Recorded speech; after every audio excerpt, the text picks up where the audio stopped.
इस भारतवर्ष में जहाँ ब्रह्म, आत्मा एवं ईश्वर की बात कही गई है, तो वहीं माया की बात भी कही गई है। हम सभी इस माया शब्द से परिचित हैं, बचपन से परिचित हैं और अनेक बार इस माया शब्द का उपयोग किया करते हैं। परंतु क्या हम माया शब्द के वास्तविक अर्थ को समझते भी हैं, या ऐसे ही इसे कहीं भी बातचीत एवं व्यवहार आदि में बोल दिया करते हैं। आध्यात्मिक ग्रंथ हो, संतों की वाणियाँ हो या आध्यात्मिक कथा वार्ताएं हो, इन सभी में हम इस माया शब्द का बारंबार उपयोग पाया करते हैं, सुना करते हैं, इस शब्द को पढ़ा करते हैं, आपस में व्यवहार में उपयोग में लाया करते हैं। ऐसे में इस माया शब्द के वास्तविक रहस्य को, सही अर्थ को जानना हमारे लिए अनिवार्य हो जाता है।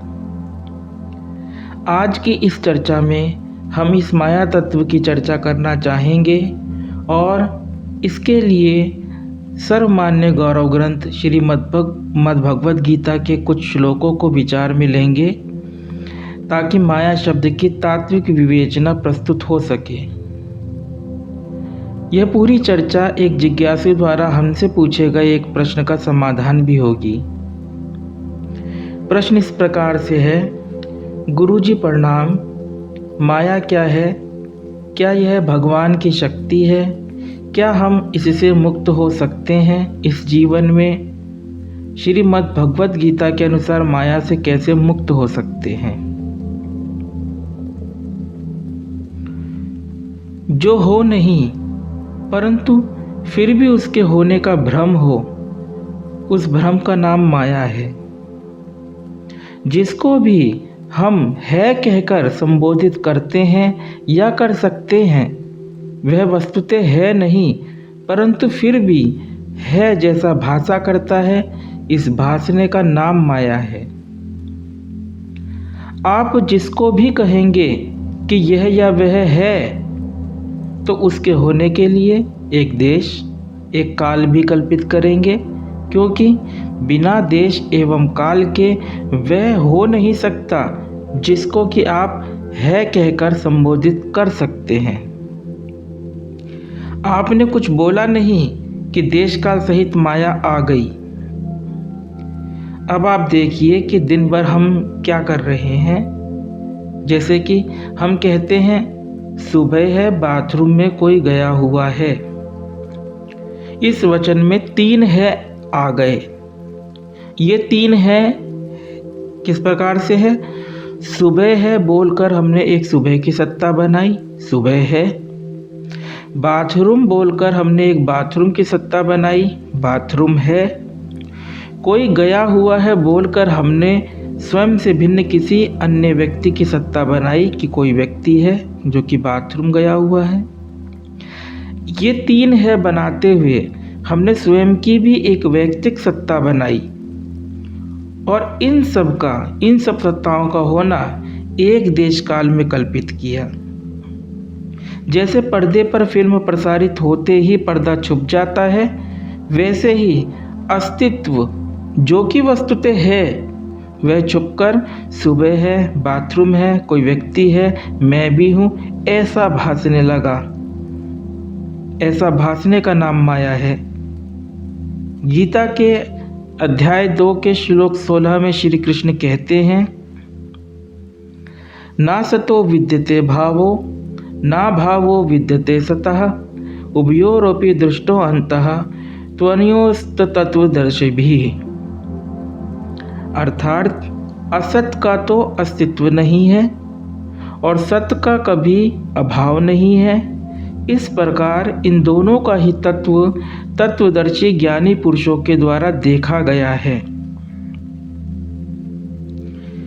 सत्य का अर्थ सत्ता से है, अर्थात होनापन, अस्तित्व से है, तथा असत का अर्थ जिसकी सत्ता ना हो, होनापन ना हो, अस्तित्व ना हो।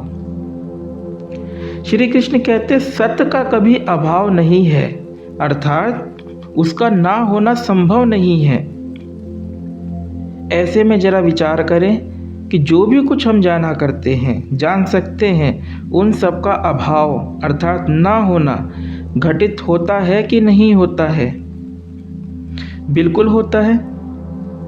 हम कहते हैं कि सिर में दर्द है, थोड़ी देर बाद सिर में दर्द नहीं रहेगा, उसका ना होना घटित हो गया। और ये ना होना दीर्घकाल में जा कर के नहीं होता।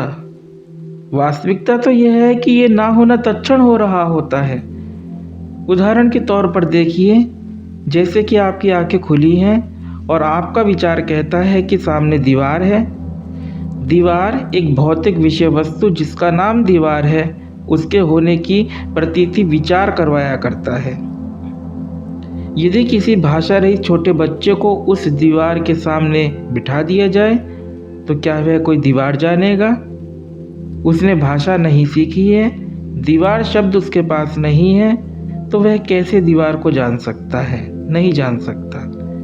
अतएव दीवार की सत्ता, दीवार का होना विचार के आधार पर है। विचार के अभाव में इस दीवार की सत्ता नहीं है, तो विचार हमेशा तो रहते नहीं हैं। श्री कृष्ण इस श्लोक में कहते हैं कि सत्य का कभी भी अभाव नहीं है, अर्थात दीवार यदि सत्य होती तो विचार के अभाव में उसकी सत्ता का अभाव नहीं होना चाहिए था। अब एक दूसरी मुसीबत आ जाती है। इस श्लोक द्वारा श्री कृष्ण यह भी इंगित करते हैं कि असत का तो अस्तित्व ही नहीं है, भाव नहीं है, होनापन नहीं है। संस्कृत शब्द में भाव शब्द का अर्थ होता है होनापन। श्री कृष्ण कहते ना सतो विद्यते भावो, असत का भाव नहीं है, असत का होनापन नहीं है। तो श्री कृष्ण की इस दृष्टि से विचार करें तो दीवार जो कि असत है, क्योंकि सत्य तो वो है नहीं, क्योंकि उसका होनापन निरंतर अबाध रूप से नहीं है, विचार के अभाव में उसकी सत्ता नहीं है, और दीर्घकाल क्रम से देखा जाए तो हमेशा तो दीवार रहनी नहीं है।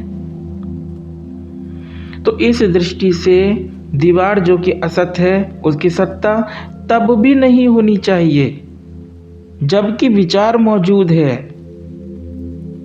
क्योंकि श्री कृष्ण का कहना है ना सतो विद्यते भावो, कि असत का भाव नहीं है, कभी भी नहीं है। जब जान रहे हैं दीवार को तब भी नहीं है।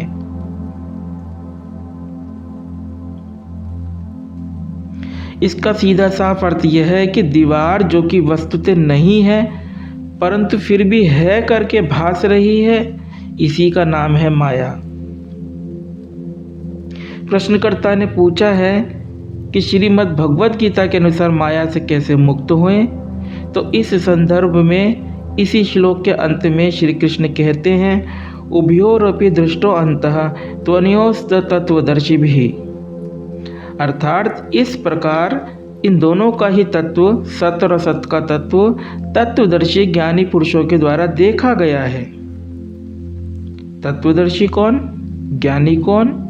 कोई विशेष महामानव नहीं, बल्कि हर वह साधक जो कि सत्य और असत के तत्व को देख लेता है या देखा करता है। तत्व को देखने से अभिप्राय यह है कि वह साधक विवेक का अवलंबन प्राप्त कर स्पष्ट एवं प्रत्यक्ष तौर पर जाना करता है कि जो भी कुछ जानने में मेरे आ रहा है वह सब कुछ वस्तुतः है नहीं, एक क्षण को भी नहीं है, और जो सार तत्व सत्य है वह विषय ना होने के कारण मुझसे पृथक नहीं है, तथा असत्य की जो कल्पना हो रही है उस कल्पना का भी जो सत्य है वह सत्य वही सत्य है, एक सत्य है। जैसे रस्सी में सर्प की जब कल्पना आरोपित हो जाती है तो रस्सी का ज्ञान छिप जाता है और सर्प के होने का ज्ञान उसी रस्सी पर आरोपित हो जाता है। तो उस सर्प के होने का ज्ञान का अस्तित्व रस्सी का ही अस्तित्व है, क्योंकि बिना रस्सी के सर्प का ज्ञान हो नहीं सकता। इस दृष्टि से यदि देखें तो जिसको माया कहा जाता है वह वास्तव में ईश्वर ही है। और गहराई से समझते हैं। गीता अध्याय 7 के 14वें श्लोक में श्री कृष्ण कहते हैं देवी हेषा गुणमयी मम माया दुरत्यया मामेव ये प्रपद्यन्ते माया मेताम तरन्ति ते। अर्थात यह देवी त्रिगुणमयी मेरी माया बड़ी दुस्तर है, परंतु जो मेरी शरण में आते हैं वे इस माया को पार कर जाते हैं। प्रस्तुत श्लोक में श्री कृष्ण इस माया को देवी तथा त्रिगुणमयी बताते हैं। वास्तव में कहीं गुण वगैरह विद्यमान नहीं है। यह कार्य से कारण का अनुमान लगाने का एक तरीका भर है। जैसे वैज्ञानिक लोग घटना रूपी कार्य का कारण खोजा करते हैं। जैसे न्यूटन के सिर पर जब सेब गिरा तो उसने इस सेब के ऊपर से नीचे गिरने के कार्य का, घटना का कारण एक अज्ञात गुरुत्वाकर्षण बल को ठहराया। वास्तव में क्या गुरुत्वाकर्षण बल होता है? यह एक थ्योरी है जिसे स्वीकार कर विज्ञान के अन्य अनेक सिद्धांत विकसित हो जाते हैं। ऐसे ही हमारे अंतःकरण की वृत्तियों के कार्य को मनुष्यों ने 3 भागों में विभाजित कर उस कार्य के अनुमानित कारण को एक नाम दे दिया, माया और त्रिगुणमयी माया। और वृत्तियों के सात्विक, राजसिक एवं तामसिक होने के दृष्टिकोण से इस माया तत्व को त्रिगुणमयी कह दिया। यह सब कुछ समझने एवं समझाने हेतु शब्दों एवं सिद्धांतों का चुनाव भर है। भगवान बुद्ध ने दूसरे तरीके से दूसरे शब्दों द्वारा तत्व को समझाया, किसी और ने किसी अन्य तरीके से समझाया। मुख्य बात है साधक को यथार्थ दृष्टि उपलब्ध करवाने की। मैं हूं ऐसा भाव सत्वगुण है, परंतु स्वरूप के अज्ञान के कारण हम इस मैं हूं के भाव को देह में समझा करते हैं, जबकि यह देह मन देश काल से परे आत्म तत्व है। अज्ञान के कारण हम इस मैं हूं के भाव को अर्थात स्वयं को दृश्य जगत का दृष्टा समझा करते हैं और दृश्य जगत की ओर आकृष्ट हो इस दृश्य जगत से कुछ पाने की इच्छा किया करते हैं।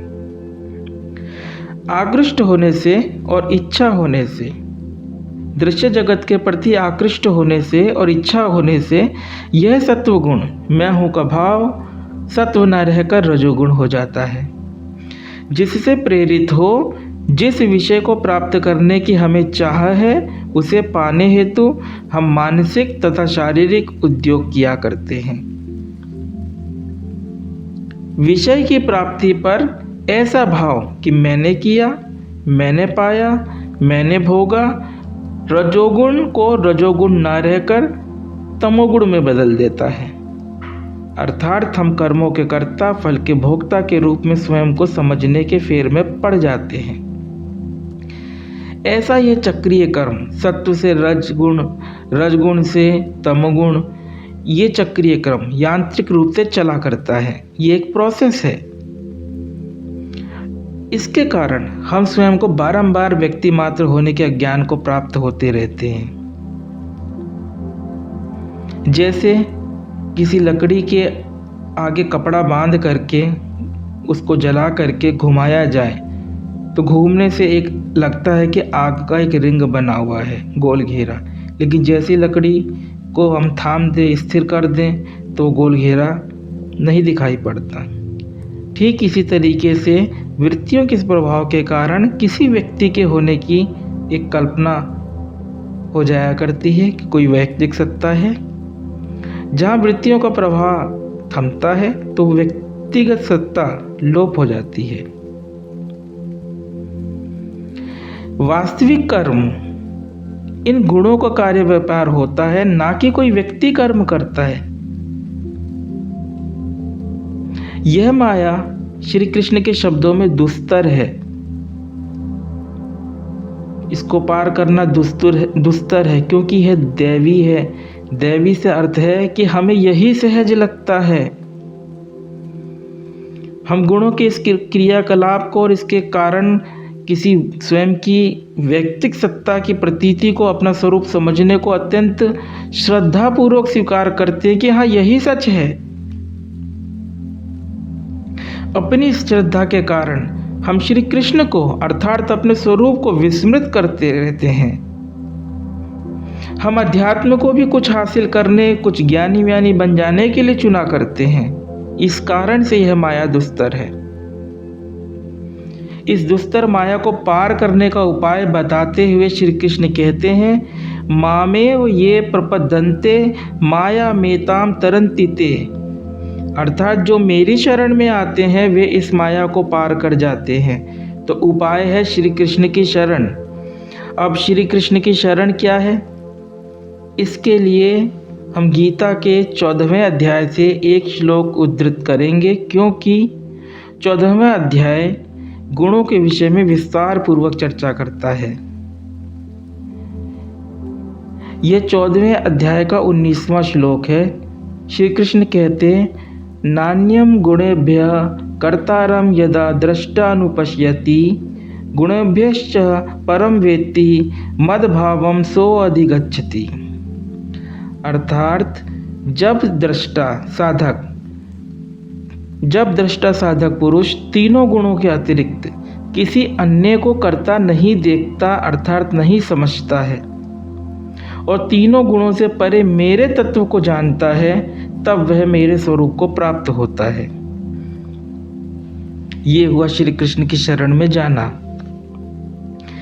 इस श्लोक से स्पष्ट है कि दृष्टा हो सारे क्रियाकलापों को गुणों में गुणों का खेल समझें कि मैं करता नहीं हूँ। यह गुणों का उतार चढ़ाव ही करता है। जैसे आंधी आती है और अनेक विनाशकारी घटनाएं होती हैं, तो खेत खलिहान मकान दुकान का नुकसान किसने किया? हम कहते हैं ये सब आंधी ने किया, अर्थात हम आंधी को कर्ता बना दिया करते हैं। परंतु आंधी तो हवा पानी एवं धूल कणों का एक प्रवाह है, जिसका कारण तापमान में हुआ अंतर आदि चीजें हैं। ऐसे ही कहीं कोई कर्ता नहीं है। आंधी भी कोई अलग से रखा हुआ कर्ता नहीं है जिसने ये सब किया हो। आंधी खुद अपने आप में एक प्रोसेस है, एक प्रवाह है। तो श्री कृष्ण कहना चाहते हैं कि कहीं कोई कर्ता नहीं है, गुणों का उतार चढ़ाव है। गुण भी कुछ और नहीं है बल्कि वृत्तियों को ही 3 भागों में बांटकर समझने समझाने का एक तरीका मात्र है। यह सांख्य दर्शन है जो कि पुरुष प्रकृति एवं गुणों की बात करता है। कोई और दूसरे शब्दों का आधार ले तत्व की विवेचना प्रस्तुत कर सकता है। आपने गीता के आधार पर यह जानना चाहा है तो गीता का मूल उपदेश यही है कि कोई कर्ता नहीं है। प्रस्तुत श्लोक को यदि देखें तो श्री कृष्ण इस श्लोक में 2 बातें कह रहे हैं। पहली बात तो यह है कि स्वयं को इस गुणों के खेल से पृथक कर इस खेल का साक्षी बना दें, साक्षी बन जाएं और फिर कृष्ण के तत्व को जान उसके स्वरूप को प्राप्त कर लें, तो हो जाए माया से मुक्ति। क्या है कृष्ण तत्व? आत्मस्थ हो रह जाना है कृष्ण तत्व। जब आप कर्ता भाव से उपराम हो, इस खेल के दृष्टा मात्र हो रहते हो, तो मैं हूं के भाव में आ जाते हो, प्रेजेंस मात्र। आप कोई शरीरधारी व्यक्ति नहीं रह जाते हो, बल्कि व्यक्ति भाव से व्यक्त भाव में आ जाते हो, जो कि स्वयं का होना मात्र है, उपस्थिति मात्र है। अब गुणों के इस खेल से भी दृष्टि को हटा लिया जाए।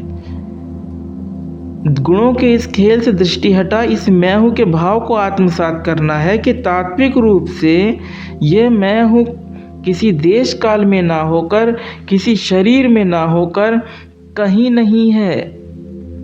यह व्यापक तत्व है, इसमें सब कुछ है और सब कुछ में यह होकर भी उनमें नहीं है, क्योंकि यह अद्वैत है। अपने मैं को पहचानना है और यही है श्री कृष्ण। गीता के एक अन्य श्लोक में श्री कृष्ण कहते हैं, ये 7वें अध्याय का 25वां श्लोक है, नाहं प्रकाशे सर्वस्य योग माया समावृतः मूढ़ो अयम नाभिजानाति लोको मामजम अव्ययम, अर्थात अपनी योग माया से आवृत मैं सबको प्रत्यक्ष नहीं होता हूँ। यह मोहित लोक मुझ जन्म रहित अविनाशी को नहीं जानता है। मोहित लोक शब्द पर जरा गौर करें। सब मूर्ख बने हुए हैं यहाँ मोहित लोग। सब सोचते हैं मेरे भीतर जो दृष्टा है वह दूसरे के भीतर जो दृष्टा है उससे भिन्न है। इसे समझने के लिए ऐसे सोचिए जैसे कि कुर्सी की लकड़ी सोचे कि मैं तो कुर्सी हूँ, इसलिए उस टेबल की लकड़ी से मैं भिन्न हूँ। इस भ्रामक सोच के कारण वह कुर्सी की लकड़ी अपने को पृथक समझा करती है। ऐसे हमें भी ऐसी ही भ्रामक सोच के कारण स्वयं के एक व्यक्ति एक पृथक दृष्टा होने का भ्रम पैदा होता है और सबका जो एक मैं ईश्वर है वही तत्व अनेक जीवों के रूप में, अनेक मैं के रूप में भासने लगता है। इस श्लोक में 7वें अध्याय के इस 25वें श्लोक में योग माया शब्द आया है। योग से अर्थ है कि हर किसी को उपलब्ध इस मैं तत्व का उस एक मैं कृष्ण तत्व से कभी भी वियोग नहीं है, अर्थात सदा योग है। ऐसा योग है कि पार्थक्यता, सेपरेशन बिल्कुल है ही नहीं, एक ही चीज है। परंतु दृष्टि में दृश्य जगत या कहीं गुणों का कचरा भरा पड़ा है तो इसी योग पर माया आरोपित हो जाती है, अर्थात हम स्वयं को एक पृथक वैयक्तिक सत्ता समझा करते हैं। ऐसी भूल के कारण स्वयं को जन्म रहित अविनाशी ना जान एक जन्मने और मरने वाली हस्ती समझा करते हैं। श्री कृष्ण इस श्लोक में स्वयं के अजन्मा अविनाशी होने की बात नहीं कह रहे हैं, बल्कि आपके हमारे अजन्मा अविनाशी होने की बात कह रहे हैं, क्योंकि आप और श्री कृष्ण दो नहीं एक ही हैं। और प्रश्नकर्ता ने अपने प्रश्न के अंत में जो लिखा, क्या हम इससे मुक्त हो सकते हैं इसी जीवन में माया से? इस विषय में अब इस चर्चा के अंत में हम ये कहना चाहेंगे, कितने जीवन हैं आपके पास? क्या आप उम्मीद करते हैं कि आपका कोई पुनर्जन्म होगा? जो भी कुछ है वह यही जीवन है। और श्री कृष्ण कहते हैं यह जीवन भी आपका जीवन नहीं है, बल्कि गुणों में गुणों का खेल है। ओम।